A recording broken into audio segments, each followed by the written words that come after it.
నూతన సంవత్సరంలోకి అడుగు పెడుతున్న ఈ తరుణంలో ప్రతి ఒక్కరి మదిలో మెదిలే ప్రశ్నలు ఒకటే. అసలు నూతన సంవత్సరం ఎలా ఉండబోతుంది? గ్రహాల ప్రభావం తమ జీవితాన్ని ఎలా మార్చబోతుంది?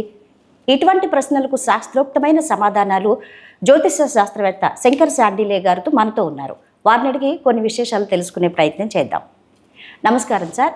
అసలు నూతన సంవత్సరంలో గ్రహాల ప్రభావం ఎలా ఉండబోతుంది? ఓం శ్రీ మహాగణపతయే నమః. శ్రీ రాజరాజేశ్వరి పరాభట్టారికాయ నమః. నూతన సంవత్సరం అనేది ఇది ఆంగ్ల నూతన సంవత్సరం. ఇది ఆంగ్ల నూతన సంవత్సరానికి మన తెలుగు సంవత్సరానికి చాలా సంబంధాలు ఉంటాయి. ఎందుకంటే మనది ప్రస్తుతం విశ్వావసు నామ సంవత్సరం నడుస్తోంది. ఇది చైత్రమాసంలో కానీ మనకి ఈ పరాభవ నామ సంవత్సరం అనేది ప్రారంభం కాదు. కానీ సంఖ్యాశాస్త్ర రీత్యా ఈ సంవత్సరం మనకి జనవరి 1 గురువారం, అలాగే సంఖ్యాశాస్త్ర ప్రకారం చూసుకుంటే న్యూమరాలజీలో నెంబర్ 1 2026 జనవరి 1. కాబట్టి ఈ సంవత్సరం అంతా కూడా సూర్యభగవానుడి యొక్క అనుగ్రహం అనేది ఈ సంవత్సరానికి ఉంటుంది. గురువారంతో శుభవారంతో ఈ యొక్క కొత్త సంవత్సరం ఆంగ్లనామ సంవత్సరం ప్రారంభమైంది.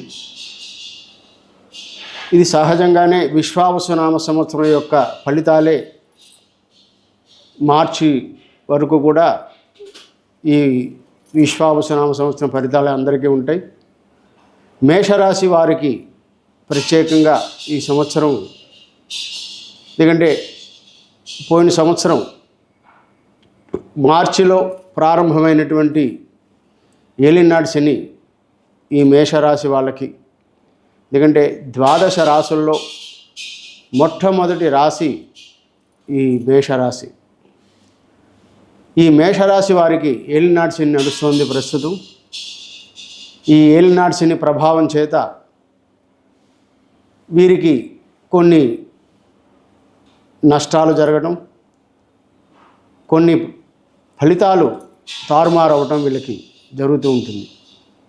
ఎందుకంటే అశ్విని, భరణి, కృత్తిక పాదం మేషం, ఈ మేషరాశి వాళ్ళకి 7.5 సంవత్సరాలు ఈ ఏలినాటి శని అనేది ఉంటుంది.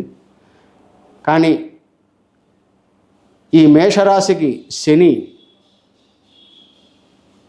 రాజ్యాధిపతి, లాభాధిపతి అవటం చేత ఇటు రాజకీయ నాయకులు సంబంధించినటువంటి రాశి వాళ్ళకి, అటు మకర కుంభ రాశులు ఇద్దరికీ కూడా ఈ శని అధిపతి అయి ఉన్నాడు. కాబట్టి ఈయన ప్రస్తుతం వ్యయ స్థానంలో అంటే 12 స్థానంలో సంచరించడం చేత వాళ్ళకి కొన్ని నష్టాలు జరగడం, అర్ధనాశం అంటే loss of money, loss of health, ఇలాగా అనారోగ్యం పాలవటం, ఇలా రకరకాలైనటువంటి అవయోగాలు ఈ ఏలినాటి శనిలో ఉంటాయి.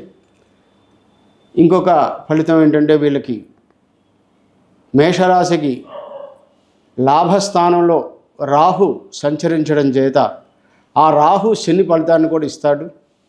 కాబట్టి ఆ రాహు ప్రభావం చేత కొన్ని సమస్యలు తీరటం, మరి అంత ప్రభావం ఎక్కువగా లేకుండా సామాన్యంగా ఈ యొక్క రాహు ఉన్నంతకాలం జరుగుతుంది వీళ్ళకి.